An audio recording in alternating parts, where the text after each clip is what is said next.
Hi, my name is Emmy Peck. Welcome to the show. We are in the Detroit Institute of Art's Schwartz Galleries of Prints and Drawings to tour a very special exhibit, 50 Years of Collecting, Detroit Institute of Art's Friends of Prints, Drawings, and Photographs Anniversary Exhibition. The DIA has 10 auxiliary support groups, each concentrating on a different art specialty or interest, to give the opportunity of DIA members to enrich their knowledge and at the same time help to fund the DIA's many enhancing programs for the public. This exhibit celebrates the achievements of the Prints, Drawings, and Photographs Auxiliary over the past 50 years. The show features works commissioned, purchased, or donated as gifts by this auxiliary. The artists in the exhibit cover a wide range in subject matter, form, and time period, the oldest from 1584 by an Italian artist up to 2014 by two American artists. Nancy Soika, head of the DIA's Department of Prints, Drawings, and Photographs, is our guide through the highlights of the exhibit. This is the final presentation organized by Nancy, who is retiring after 27 years at the DIA. After seeing the exhibit, we can truly say that she is leaving in a blaze of glory. This is one of the most unusual exhibitions we've hung in the Schwartz galleries at the DIA, I think, in decades. We have been putting thematic exhibition after thematic exhibition in the galleries, and so the work always held together very cohesively by subject matter. And this show just simply isn't like that. This show is as eclectic as any exhibition that we have ever put up, and I was a little worried about that, only to become extremely surprised and pleased. And in a way, it was an exhibition of discovery to know that we could put such a disparate group of objects together, and yet they could look this fresh, this exciting, and provide with so many opportunities for exhibition. What also surprises me, there's about 120 works in the show. About, I would say 75 or 85% of them are gifts from members and friends. And the other significant portion comes from projects that the auxiliary had conceived over the course of its 50-year history. But it also had a purchase fund, almost from the get-go. And a couple of the works in the front part of the show, one right behind me, was acquired with the purchase fund. And here's a good example of exactly what we're talking about, where also what the show reflects is the more kind of contemporary and modern kind of outlook of the group. This is a woodcut with watercolor and some drawing in pen and ink. The drawing you can probably focus in, it's a little mermaid down here in the ocean working at a sewing machine. What she's doing is sewing her skin. And this is a woodcut that was made on 3 panels, and each panel, here's one panel, here's another panel, and here's the third panel. These panels are all printed on separate sheets of paper. So there's 2 ways you could show this woodcut. You can show it just like we're showing it, where the boat is split apart. If you as owner chose to, you could pull out this middle panel, push the 2 outer panels together, and the boat would be whole. But by the same time that the boat is whole, you're still seeing some kind of element of uncertainty in the print, and the print is all about relationships. What the artist actually did was cut out in wood the composition that you see printed in black. Every sheet of paper was put over that wood block and then rubbed by hand to get the impression.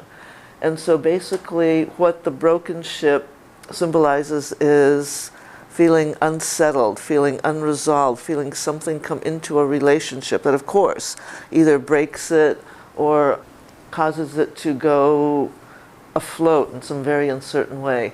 So it's a terrific example of a very idiosyncratic point of view. It's wonderful because it's a big print, and it's a print that was made in 2010 by an artist named Serena Perone.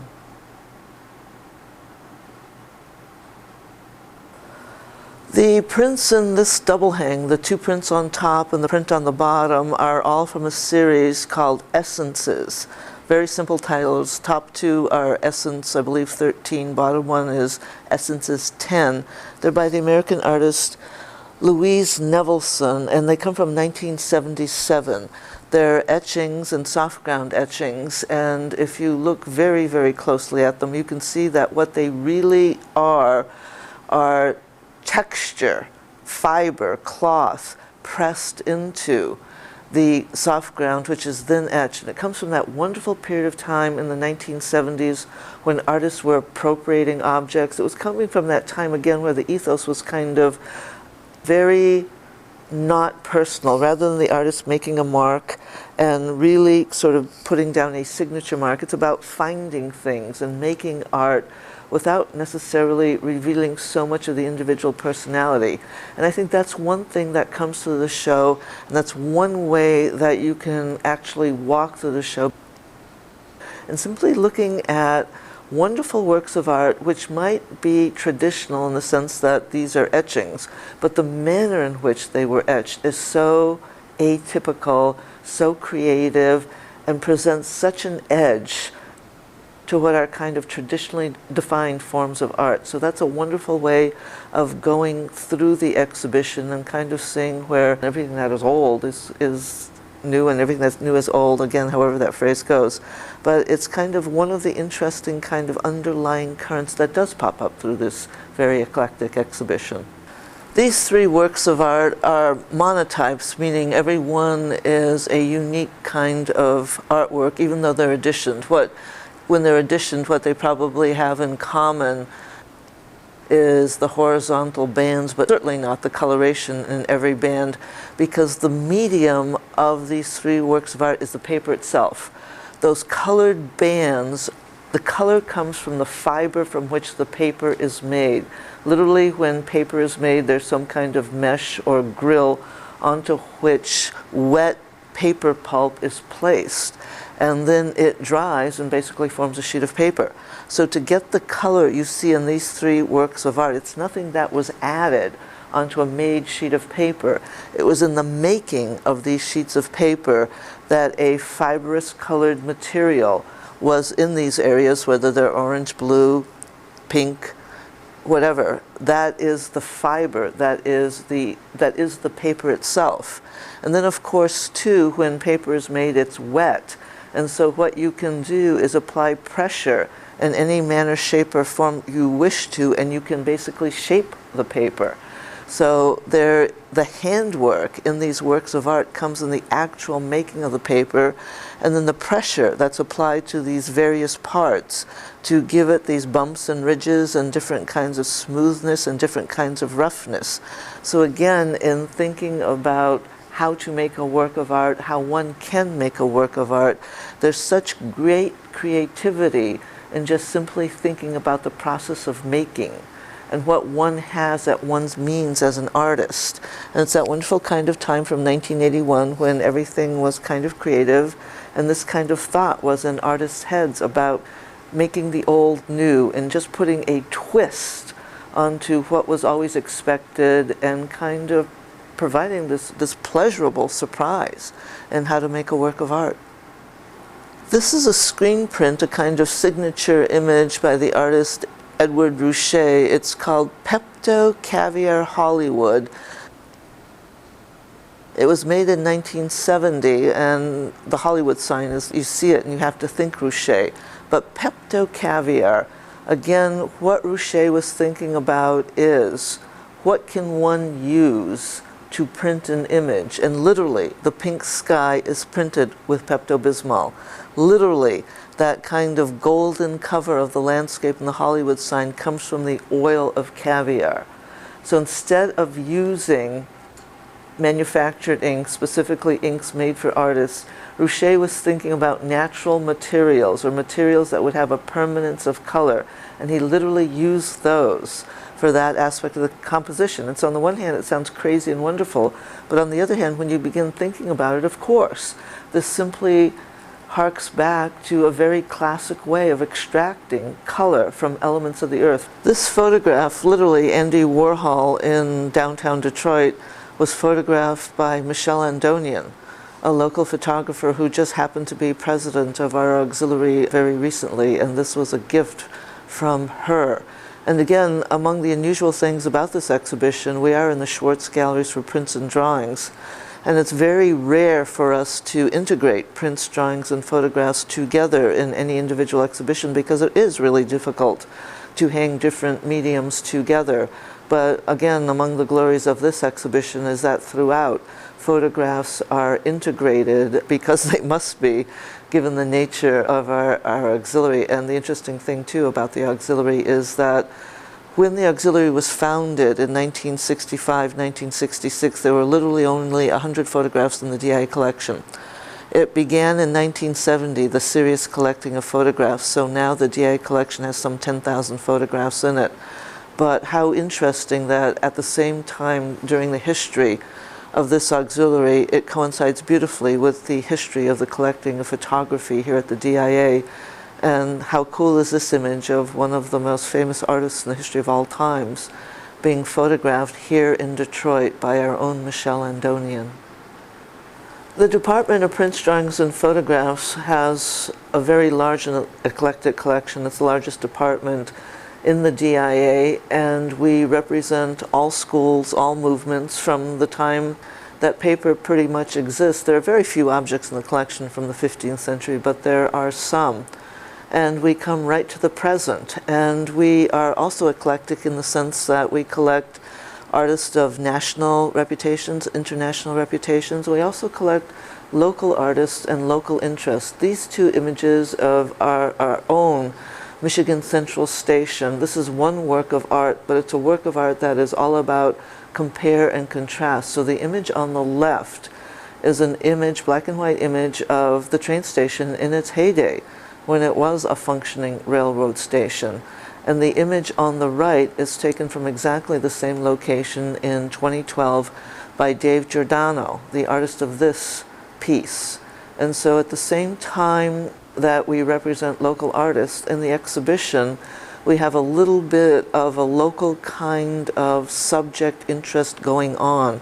Another aspect of Detroit that finds its way into the exhibition is this wonderful large charcoal drawing of the fountain on Belle Isle. And again, it speaks to that local kind of subject matter, but it is also a wonderful tip of the hat to the name of the auxiliary when it was first founded in 1965 and 66 as the Drawing and Print Club. In the 1980s, it became the Graphic Arts Council for a couple of reasons. It was because in some manner, shape, or form, Drawing and Print Club no longer applied because the DIA had begun collecting photographs by this time, and some kind of umbrella term needed to be found that worked for that. But there was a complexity, because at that time the museum was still a city department, and photographs, the word photography, created trouble for the city of Detroit in all its categorizations. However, a category in the hierarchy of the City of Detroit departments was the term graphic arts. And so we became the Department of Graphic Arts, and the auxiliary became the Graphic Arts Council for this funny kind of political euphemism that worked within the structure of the department and the museum as a city department. So we went from Drawing and Print Club in 1965-66 to the Graphic Arts Council in the mid to late 1980s. When the DIA reopened after renovation in 2007, we were the forum for prints, drawings, and photographs. But now, in this year, this show opens, and we are the new Friends of Print, Drawings, and Photographs. This is a poster from 1908 that advertises an exhibition of the German Expressionist artists when they were known as Die Brücke. And it is by a member of the group, Erich Heckel, one of the principal members of the group. The other interesting thing about this work of art, it's a poster, a woodcut print, one could say, is that it's one of the first works of art ever purchased with the Auxiliaries Purchase Fund. It was acquired in 1968, and the backstory is very, very interesting. Everyone pretty much knows that the DIA is known for having an excellent German Expressionist collection across the boards. If you look at our paintings, our sculpture, our drawings, our prints, photographs from this era, we're very, very, very well represented. But there's an irony also within this. Until 1968, what we lacked was a monumental color print by one of these artists. So one could say that this is the first monumental color woodcut by a German expressionist artist to enter the collection, and it was acquired with the purchase fund from this auxiliary. This is also a poster in the exhibition. It was made by Robert Rauschenberg in 1980, and what it was made for is the opening of the Schwartz Graphic Arts Galleries. The exhibition at that time was called Cliché Vert, hand-drawn, light-printed, and that refers to a way of making works on paper that goes well back to the 19th century, where a light-sensitive matrix is exposed with objects on it, and it is again a kind of shadowing technique where the object itself blocks out the light. So again, when you're looking at this, you can maybe see the spokes of a bicycle wheel kind of clearly. Down in the left, you might be able to see sort of a jar-like element. In the right, you see some kind of checkerboard thing. So these literally were things like a bicycle wheel and some kind of checkerboard matrix, and then a jar that Robert Rauschenberg put on a light-sensitive sheet exposed to sunlight, and this image was created. There's lettering all around that says Cliché Vert, and again references to the DIA, references to the 1980 exhibition that opened these galleries. But the other cool thing about this work of art, it's printed on mylar, an absolutely clear sheet of plastic, and what you're seeing when you come to the galleries is the object mounted away from the wall, so that light is going through the object, it's going down behind the object, and creating this other great complexity to the image. And again, having fun with the idea that you can literally draw with light. Then when you begin fooling around with light and shadowing, you create an even more complex image, or let's not even call it an image, let's call it a visual dynamic. Because when you're standing here in the galleries looking at this image on the wall, far more is at play than just simply the sheet, because light is fooling around through the object, down behind the object, bouncing shadows off the wall and back at you. This is Money Tree by Judy Pfaff, and it is a very interesting and terribly complex print. It's multimedia. There's relief printing in it, there's etching in it, I believe there's also wax relief. The other thing that is interesting is that the frame is also designed by Pfaff. And there's so much going on in this. I mean, Pfaff works in all mediums. She's also a sculptor. And I think that's an interesting concept to keep in mind when you're looking at this work of art, because it's printed on 2 sheets of paper. Everything that you see in it that looks like a relatively bright orange oval, there's some elements when you begin looking hard that are actually either squares or rectangles that are orange. Those are all the underlying sheet of paper showing through, meaning that the brown sheet that has the tree kind of printed on it, all those ovals are cutouts, and all those little triangles are cutouts, so that you're seeing through the top sheet of paper to the bottom sheet of paper that is orange and also has other printing elements on it. So there's this very subtle dimensionality going on in this print, and then also you have the dimensionality of the artist making the frame, so that it's more than just an image, it's a complete object. And it is again such a fascinating kind of work of art. This very complicated work of art that is not necessarily to be understood is by the artist Enrico Shigoya, and it's the first Shigoya that entered the DIA collection. It was made in 2000, and I think we acquired it around 2006. And literally the way it was acquired was on one of our trips where we visited Shigoya. He teaches at Stanford.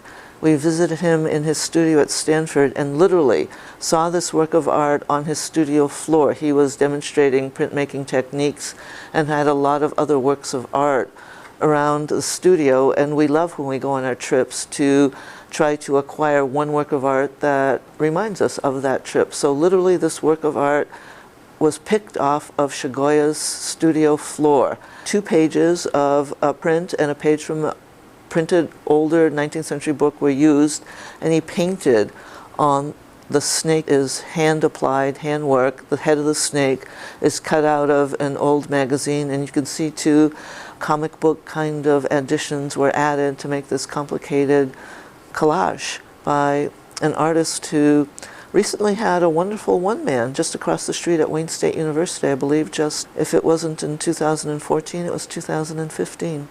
We're looking at a series of 5 prints now by the 19th century French artist James Tissot. This is the complete series, the Prodigal Son series. They were made in 1882 and again just acquired as a new gift from a new member.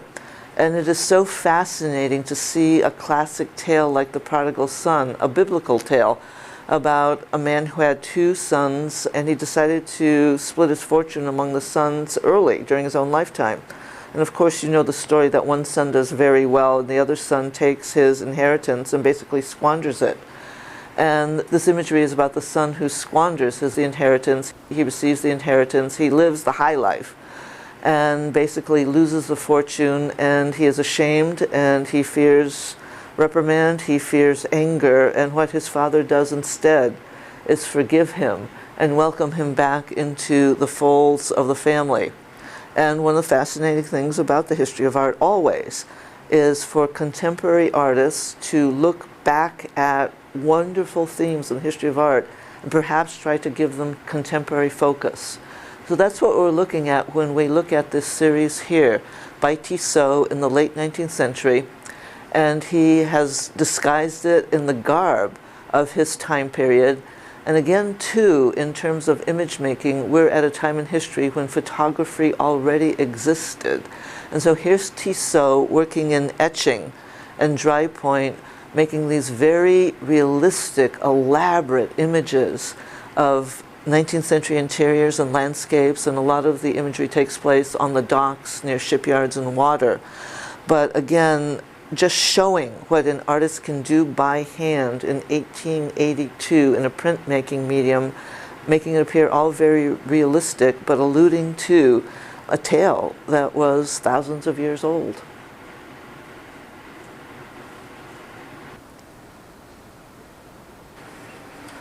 In addition to establishing a purchase fund, some individual members of the auxiliary actually have established purchase funds here at the DIA specifically for the acquisition of works on paper for the Department of Prints, Drawings, and Photographs. And these 4 prints, they're called the Disgracers. They were made in 1588 by the artist Henrik Goltzius, and they were acquired on the occasion of the DIA's 125th anniversary. I am so happy, that was in 2011. I'm so happy that we could show them in this exhibition because they are some of the more exceptional prints in the entire collection. Goltzius is kind of known historically as setting the standard for excellence in engraving, and we're talking about somebody who worked in the 1500s. Never mind the spectacular subject matter, we'll get into that shortly, but simply his engraving technique.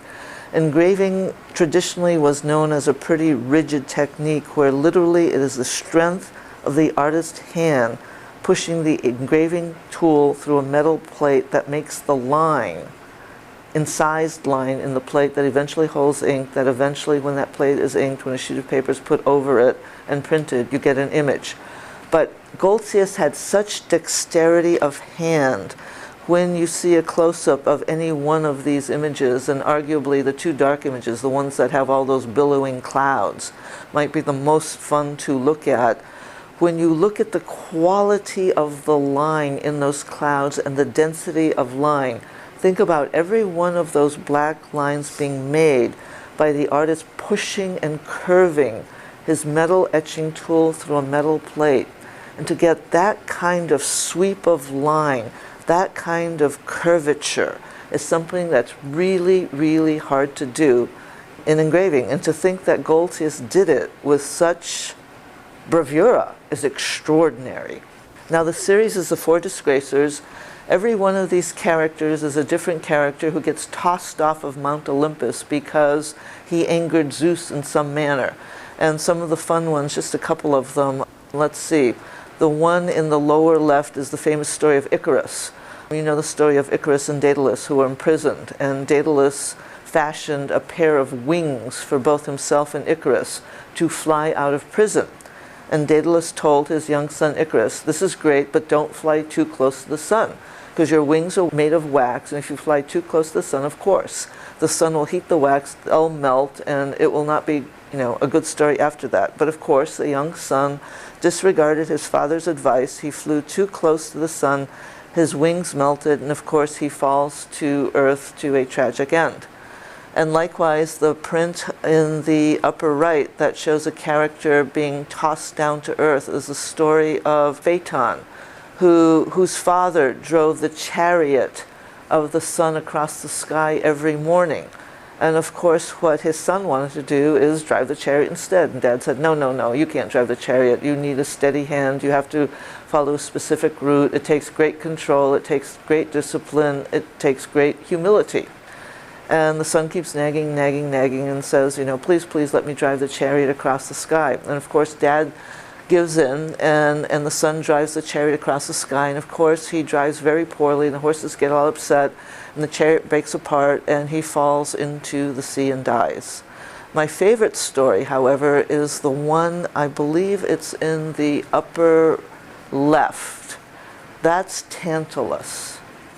And Tantalus made the mistake of seducing Zeus's wife. And when Zeus found out, of course he was furious, and of course he threw Tantalus to earth. But his fate is a terrible one. He will be tantalized forever.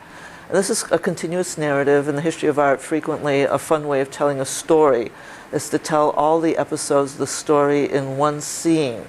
And in a tight shot of this image, what you'll see down in the lower right is Tantalus's head just sticking out of the brook, just below a branch. And so forever, Tantalus will be in this position where he will be in a brook, but he will never ever be able to drink the water. And above his head will be bobbing a branch with fruit on it, which he will never be able to eat. Now finally, if this isn't enough for this story, when you look at all four of these figures, they are the same figure in the same pose, but seen from different angles. And from day one, this amazing, amazing concept of showing a figure in this wonderfully exaggerated pose, but from different angles, just added to its monumental, sensational, loved quality. So we acquired this set to celebrate the 125th anniversary of the DI-8, but we also acquired it because in the collection we lacked a monumental example of engraving by its greatest disciple. And so here we now have in the DI collection this world-class set of the Four Disgracers by Goltzius. We have a nice thing going on in the exhibition with these three works of art that are all about James McNeill Whistler, and I never thought about it before, but just now I kind of realized that perhaps I could tell you the whole story about the exhibition and the auxiliary with just these three objects. As you know, very well know probably, that Whistler is one of the most important artists in the DI collection. We have a falling rocket up in our painting galleries that literally was the subject of the great Ruskin lawsuit. And with Whistler too, in thinking about the DI collection, and thinking particularly about the works on paper collection, we do represent all schools, but the majority of our collection is American and European, and from, let's say, 1800 to the present. And if you think about an artist like Whistler, who's American-born, but who spends most of his career in Europe and has one foot solidly on the ground in London, where he resides, but working, crossing the channel all the time, and working in Paris, and is part of that pre-impressionist, impressionist circle, it is the essence of cutting-edge art in the 19th century. And so what we have in this grouping too is, never mind Whistler again was a painter, but he was a magnificent printmaker. He's one of the most important printmakers of all times. Arguably, I would say after Rembrandt, he's the greatest etcher of all times in being experimental and being inquisitive, in pushing the limits of paper, in understanding ink, and just simply being a brilliant technician. So that's what we have in our image of old Battersea Bridge from 1879, the height of the Impressionist era. When you look at Battersea Bridge, perhaps too, you'll suddenly in your head think of Japanese prints and seeing a sparse composition like that, seeing an arcing bridge. And yeah, you should be thinking about that because these artists of this era, the Parisian artists, the avant-garde artists of the moment, were heavily under the influence of an Oriental aesthetic, but also kind of that sparsity of image, that elevated subject matter speaks to their contemporaneous compositional kind of interest.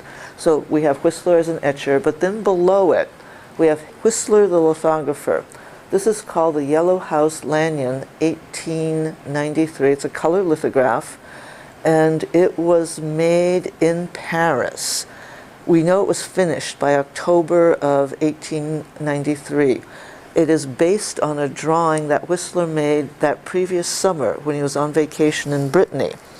And the interesting thing about this print is that it is a color lithograph. The 1890s are known as the beginning of the color revolution in printmaking, and particularly in Paris, it is the moment that suddenly color lithography comes to the fore. And who should be one of the leading practitioners or people involved in the movement but Whistler? So here we have him early in the movement making a color lithograph. He only made 2 color lithographs that year. And I'm talking off the top of my head right now. I want to say he only made 6 in his lifetime, but that might not be right. But the other thing that's important about this print is that oftentimes prints are made in stages or states, so that as a printmaker, you can be developing your image and you might be curious to see where you are in the process. So while you're working on your stone or your block or your plate, you might pull an impression just to see how things are going. That's literally what's happening here. This is one of only 7 known first states of this image. And every single one of the other 7 are in public collections. So right now, as far as we know, this image, which the DI acquired in May of 2015, was the only known first state still available. So how lucky are we to have it? Whistler went on to develop this image of the Yellow House in 2 more versions. But the way he developed it was interesting. It wasn't just adding and making the image more elaborate. He changed the colors, he changed the paper. He just kept on tweaking it and tweaking it and tweaking it. And that's kind of the beauty of Whistler as a printmaker, ever curious, ever thinking about possibilities, ever fooling around with everything. So this is a very rare, rare, rare print, just acquired by the Auxiliary with its purchase fund. Thank God the purchase fund exists. Thank God the purchase fund was hefty enough to acquire this print, in addition to being supported by the Alan Marianne and Mark Schwartz purchase fund. But then the other cool thing in the show is right next to it is a photograph of Whistler in his Paris studio in 1892. And this is a gift from a member. And this is what Whistler looked like, literally, within a year of making the Yellow House. So it's this beautiful kind of triple hanging here where we see the artist, literally, at the moment that he made the Yellow House in the Paris studio. And also in our collection, we have a lovely etching that typifies his abilities in this other major printmaking technique. This is a woodcut self-portrait by Eric Heckel, same artist who did the Brucke poster. He did that in, I believe, 1908. This is 10 years later. And this print is the first print that was acquired by the Summer Soirees program. The Summer Soirees program is the major fundraising event for the Auxiliary. It began in 1996, and what happens is every other year there are a series of parties in studios, in collectors' homes, at interesting arts venues, and all the proceeds from the parties go toward one target acquisition for the DI collection. In 1996, we chose this to be the target object, and again, it goes back to that story where the DI collection is best known for its German Expressionist collection. But again, until the Auxiliary acquired that big poster by Heckel, it didn't have a big monumental color woodcut. So the beautiful irony kind of is that here's a wonderful monumental color woodcut to enter the collection, and again kind of via the same means because of the auxiliaries, thoughtfulness and the auxiliary building, adding in a different way to what one would think of the strengths of the DIA collection, but this kind of work of art was lacking in the collection, and again the lovely kind of connection that it's by the same artist. This is 1918, it's the year that the First World War concludes. It is a time of great devastation in Germany, a time of great reflection, and again to see this emaciated, almost skeleton-like face of the artist portraying himself. In 2000, the auxiliary decided to make the collection of African American art a target for Summer Soirees 2000, and so this work of art by Vincent Smith entered the collection. It's called Baptism 1. It was made in the early 90s, and it's a monoprint. And what that means is that it is a unique print. The matrix, those colors, those patterns, all the greens are applied with a brush, and some kind of stenciling-like technique looks to have been used to make those wonderful shafts of color in the background. But it's a one-shot deal, basically, that it is printed once, and you have this image. There's some parts of the image that can be repeated, but there are enough parts of the image that are unique so that you can call it a unique print because it doesn't have a duplicate in the world. In 2004, this Jasper Johns called Green Angel 2 from the late 1990s, I think 1997 was the target object. And again, for Summer Soirees, it's a wonderful print to acquire. It's a big print. And again, too, you know, that's a quality that you see throughout the exhibition, that size matters. And this is simply a glorious work of art where we simply call it intaglio print. We can't even enumerate the medium because it is so complex that pretty much Johns, as one of the great artists of the 20th, 21st century, is known for working for now some 70 years to make glorious and absolutely influential paintings and prints and sculpture as well. And to achieve this kind of fluidity, to achieve this kind of suggestibility in the various techniques of etching make it a phenomenal acquisition. This dry point portrait by Jacques Villon reflects the Cubist style. It was the hot style of the moment in the world in Paris, and everybody pretty much knows that it was Pablo Picasso and Georges Braque who are considered the principal artists of the style, but by no means were they the only artists working in this style of fractured geometric shapes, askewed, abstracted scenes, whether they're still lifes, whether they're figures, whether they're even landscapes. But the one thing that's incredibly interesting is there are very few Cubist prints at all, anywhere. So to acquire a major print that reflects Cubist style so magnificently, it was interesting, important. The other thing, too, is to understand what dry point is. This wonderful, deep black and white print is made by directly scratching with a needle-like tool onto a metal plate.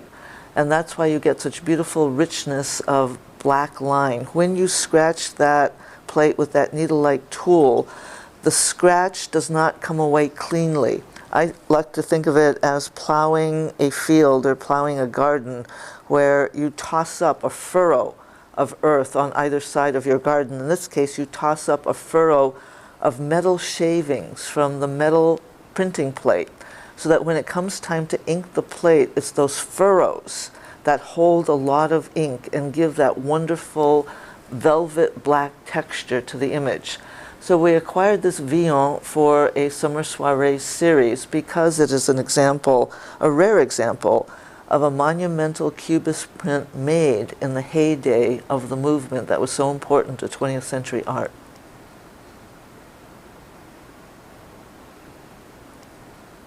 Storm is a linoleum cut. It was made in 1935 by the artist Sybil Andrews, and it was just acquired for Summer Soirees 2014. And the reason it was acquired is because at this time, linoleum cutting was an absolutely new form of printmaking. linoleum was a new medium in the 20th century. It was not used by artists. And again, it comes from that time in the early 20th century when being modern literally meant looking around to see what was new and how it could be used. And it was these artists, Sybil Andrews was one of the principal artists of a group of artists known as the Grosvenor School Artists in London, who picked up linoleum and began making these glorious, modern, abstracted color prints. And Storm particularly, we chose Storm because Sybil Andrews is best known for doing, in her lifetime, she did, I would say, maybe not quite 100 prints, and she has a fascinating career. She emigrated to Canada after World War II, and in her 70s and 80s had a second career as a wonderful artist.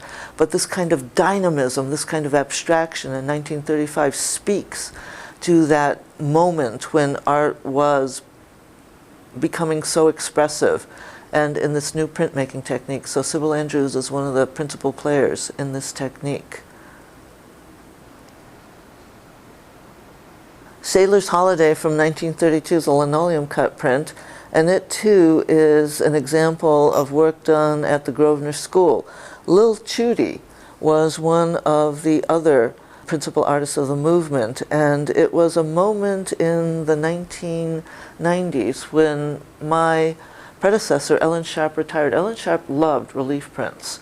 And when Ellen retired, we acquired a bunch of Grosvenor School prints in honor of her retirement. And the one thing we didn't get was a Lil Chudy. And so we got Sailor's Holiday recently. Ellen passed away in 2014. And because of her love of relief printing, because of her love of this era and her love of modern art, and to kind of complete the cycle, I thought it would be really nice to acquire a Chudy in memory of Ellen. And again, it's a wonderful print that very clearly shows this abstracted image of sailors having a fun time playing music, and there has to be probably a drink in there somewhere. But it's a nice way of making sure that we had every one of the Grosvenor School artists represented in the DIA collection. 2010 was devoted to the acquisition of this image by Robert Frank, and of course it is one of the most iconic and well-known images in the entire history of photography. And again, the manner in which Detroit collecting plays through this exhibition. Robert Frank photographed this image of a family in a convertible in 1955 in Detroit on Belle Isle. And it was, again, that moment that you all well know when he began his cross-country trip here in Detroit that eventually became one of the most, probably the most important photographic book in the history of photography, The Americans. So, as Summer Soirees typically does, we seek to find an exemplary, monumental work of art that adds great significance to the DIA collection. And this is pretty much as spectacular an acquisition as one could make for our collection. And again, how fortunate that it was made through one of the programs of the auxiliary. It just simply shows you the kind of meaningfulness the auxiliaries have at the DIA and the kind of significant work they continue to do in building the collections of the DIA. This is an exceptional lithograph on pretty much every single level. It is by the great French artist Eugene Delacroix, who history books will tell you was one of the pillars of modern art, the pillar of the Romantic painting movement, but again, he was also a wonderful printmaker. It's also an important print because it is a lithograph. 1828, this is the first generation of lithographers, and to have an artist of Delacroix's stature pick up the lithographic crayon and make a lithograph brings notice to this young printmaking technique. The images, again, highly romantic image from the story of Faust, where the ghost of Marguerite appears to Faust, and again, it's one of those wonderful tales of hell and just absolute kind of self-torture. But what's important about this print is what's going on in the margins. There's this weird doodle in the left margin of this kind of funny caricature of a female nude, and it looks like a jotting, and that's exactly what it is. When lithographs were made at this time, you made them with a printer, and you went to the printer's studio to make the lithograph. Printing itself is an art, And it requires as skilled a technician as it requires an artist to draw the image. So this would have been made in a studio, and what you see in that doodle is literally just the guys, Delacroix and the guys, fooling around the studio in the making of this print.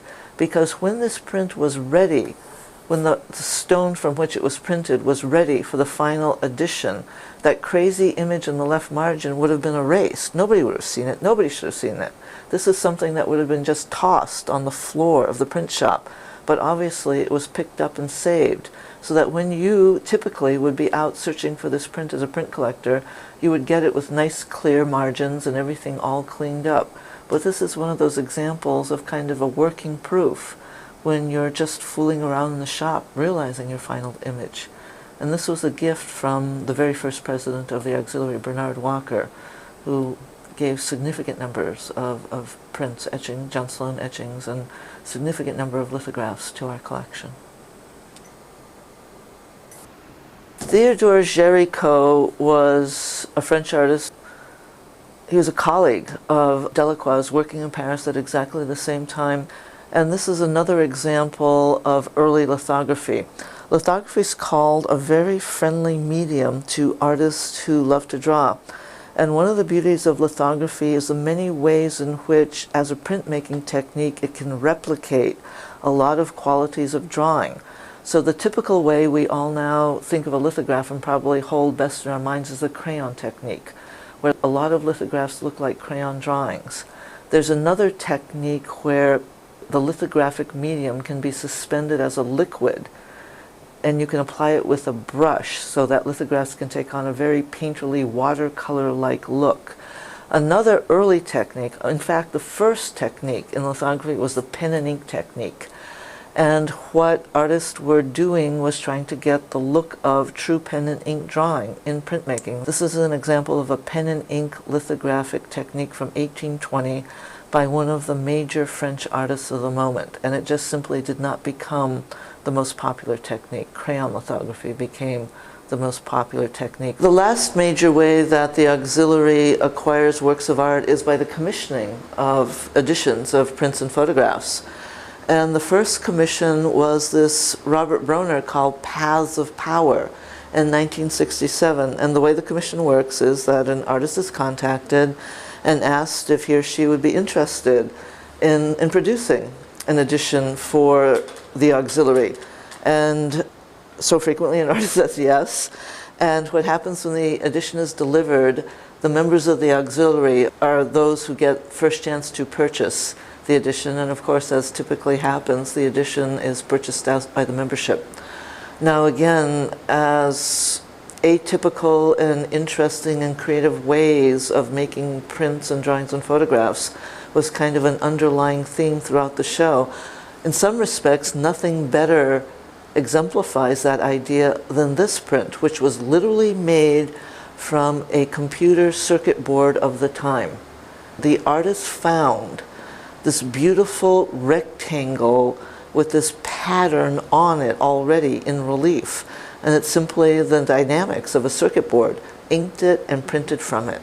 So it's printing from a found object in 1967, and here in 2016 we stand and look at it and say, oh my God, not only is that clever, not only is it beautiful, it just remains quite desirable. So right from the get-go, the auxiliary hit a home run with its very first commission. This is Life in Continued Growth by Alvin Loving. It's a monoprint with hand painting and collage.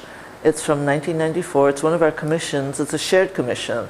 We went 50-50 with the Friends of African and African American Art on this edition. The beauty of this print is simply the way it was made, the cleverness, the creativity. The concept is simple, the outcome is spectacular. Every single one of the prints in the edition shares that spiral element. That black spiral is printed.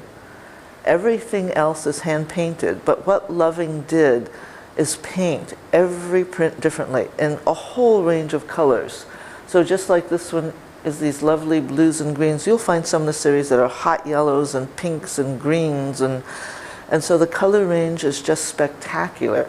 But then the beauty of it too is what he does next, where he cuts up every one of the prints into strips and weaves back together every single one of them, and then he puts some kind of clear coating on every one of them to hold them together as a solid sheet of paper again. So that kind of playing, that kind of creativity, that kind of handiwork is just magnificent and so thoughtful.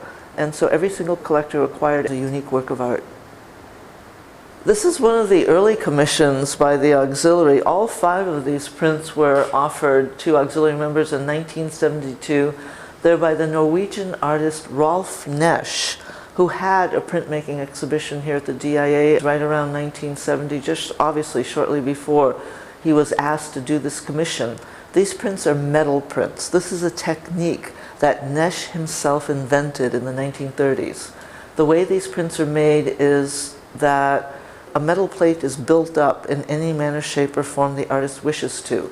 And typically what occurs, and maybe you see it best, is in the prints in the upper right perhaps, where you see a figure who is on kind of a mesh-like screen. The plate is built up by adding to it, and typically it's wire, it's adding metal, it's adding anything to add the raised element of the plate. Maybe in the middle one, that is that funny yellow mass, there's some kind of ingots that appear to be just lined up in beautiful horizontal rows right across the background. Likewise in the couple, the so-called man and woman, the man with the pink face and the woman with the sort of green triangular nose. You can see those kinds of ingots or some kind of regular shape was added to the metal plate. And then too, what Nesch did is he hand painted with typically his fingers, not with brushes, not with any kind of tool, every one of these color areas. And then he laid the sheet of paper over that metal plate and printed these prints. So it is a technique that is atypical, that Nesch himself invented, and then the manner in which he colored every one of the impressions is very idiosyncratic and unique as well. This is the 2005 commission. It's called Zuni Flowers, and then it's called Zuni Flower number 7. Every single one of the 20-something prints in the edition have that number. So there's, again, Zuni Flower 1 through 24. And these are monoprints. And again, the concept is simple, but the outcome is spectacular. The way that Hammond began making this print is she took the sheet of paper and she in some manner, shape, or form drizzled, splashed, stroked on pale watercolor in the background. Every single one of the compositions is a Zuni flower pot with flowers in it, but every pot is different and all the flowers in all the pots are different as well. The pot is a linoleum print, and the silver color in the pot comes from the paper it's printed on, so it's that kind of silver paper printed in black ink. And then, of course, once it's printed, the pot is cut out perfectly and glued onto the larger white sheet. That's complicated even further because there are actually 7 areas in the Zuni pot. The central circle on sort of like at 1 o'clock, 5 o'clock, 7 o'clock, and 10 o'clock around that central circle, there are kind of X's. Those areas that have the X's are actually blank on the Zuni pot. And then I believe the 2 areas on the side of the pot that kind of have like a French curlicue on the pot are blank as well. So that that central element, those X-like elements, and those curvilinear curves are all stamps that Hammond made and hand stamped on this particular pot. So that every single one of the 20-something different colored pots also has different designs on it. Some of the flowers, very few of them, are actually hand-drawn on the sheet of paper. Others are images taken from 19th century seed catalogs or floral catalogs that are fed in the computer and enhanced, printed out, cut out, and glued on. The auxiliary has about 220 members in it now. The only criteria for being a member of the auxiliary is that you're a member of the DIA and you really like works on paper and would like to spend a little time and more time with people of the same interests. However, There are 13 or 14 of our members who are practicing artists, and every single one of them is represented in the exhibition. And this is a mixed media print by a Canadian artist, Catherine Korash, who lives in Windsor. And so this work of art and everything else in the exhibition is on view until June 18th in the Schwartz Galleries of Prints and Drawings at the DIA. And it really is a true celebration and reflection on what the friends of Prints, Drawings, and Photographs have accomplished over the last 50 years. And it is really a very impressive and admirable body of work that they have contributed to the DIA collection. The exhibit, 50 Years of Collecting, Detroit Institute of Art's Friends of Prints, Drawings, and Photographs Anniversary Exhibition, is on view until June 18, 2016. It is free with museum admission, and general museum admission is free for the residents of Wayne, Oakland, and Macomb counties. DIA members who join an auxiliary are invited to openings, previews, lectures, special exhibits, specialized gallery tours, workshops, and trips to great art destinations, all for a very reasonable yearly membership fee. They support the DIA in many ways, which ensures that the DIA remains one of America's great museums. The DIA is open Tuesdays through Thursdays, 9 a.m. to 4 p.m., Fridays, 9 a.m. to 10 p.m., Saturdays and Sundays, 10 a.m. to 5 p.m. For more information about the DIA and its auxiliaries, call 313-833-7900 or visit www.dia.org. Come and visit this exhibit and the rest of the wonders of the Detroit Institute of Arts.